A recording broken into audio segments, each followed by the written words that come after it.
Hello, I'm Miss Iris, and today we're going to make microwave puff paint.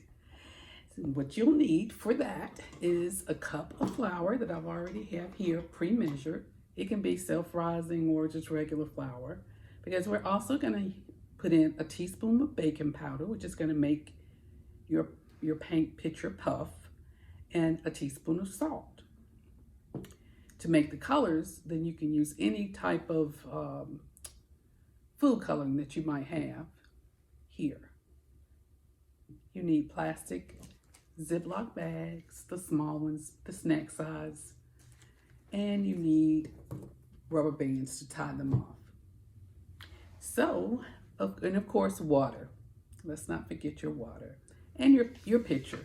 And I've just freehanded some flowers that we're going to paint today to see how it comes out. So let's start out with our flour. I'm putting it in our container, 1 cup. And then we need one teaspoon of baking powder. Let's see. This is it.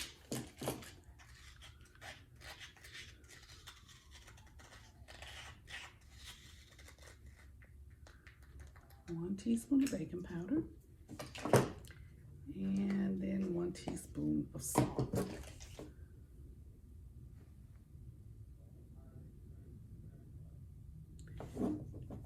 And what we're going to do is we're going to stir in a little water. We have a cup of water here, and we're just going to stir it up just a little bit, adding a little water at a time.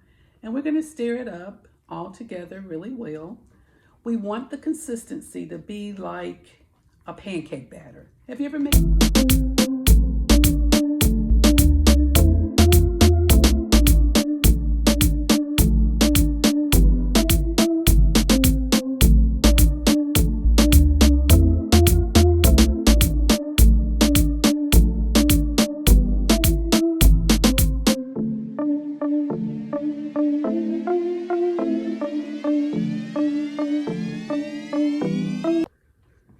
I think we've got it.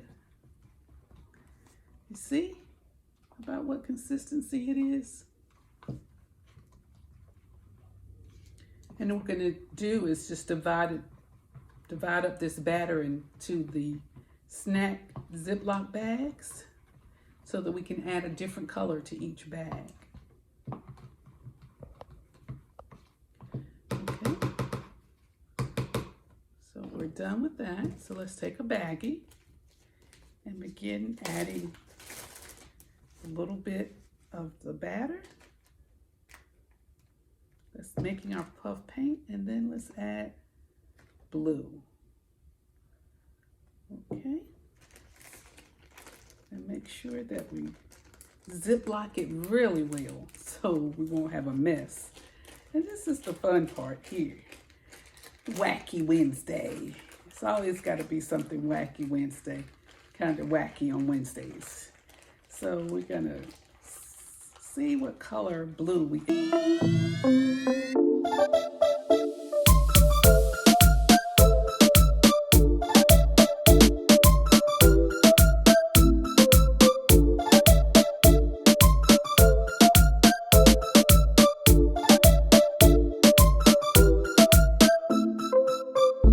Okay, now I'm going to try to get it all in one corner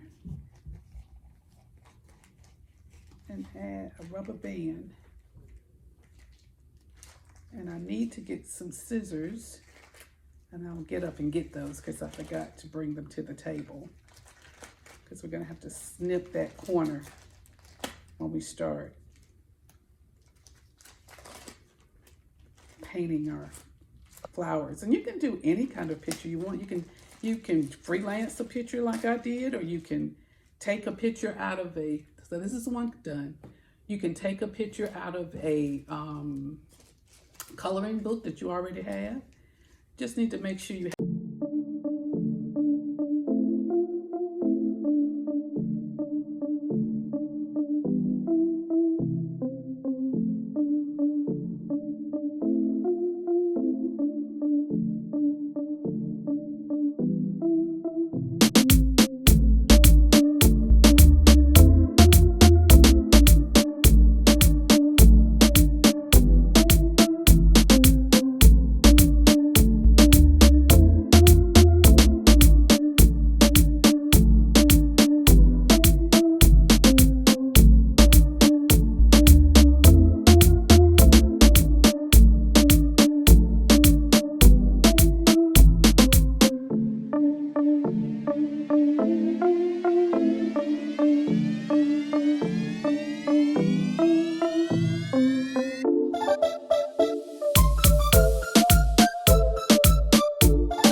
This is my first time making this, actually. I just thought it would be cool to share it with you guys.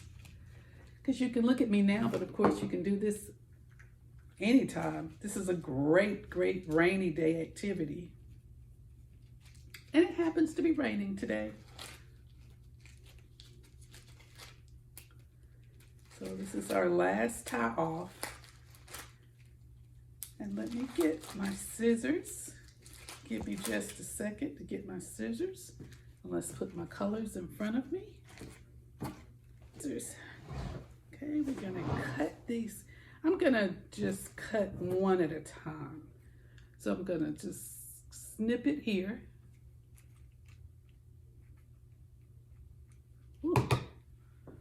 A little bit messy.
Okay, what I'm gonna do now is I'm gonna put it in the oven for 30, and not the oven, the microwave for 30 seconds. You have it, puff paint art. It really did puff up. And my tip for you is not to put it on as thick as I did, because it'll take a little bit longer to puff up if you put it on too thick. Mine's look more like galactical shapes than flowers, but you do your own artwork. But the big thing I wanted to show you here is that you can do puff paint at home on a rainy day with flour, salt, and baking powder. That is so cool. I don't know how well you can see that they did puff up, but it did. Try it at home. It's a great project. Make sure you have an adult with you when you're working on this project, since you're working with the microwave and it's hot. And when it comes out, it is a little hot, but as it cools, it gets harder and harder. I'm gonna say these are galactical flowers. All right, we'll see you next time on Wacky Wednesday. Bye-bye.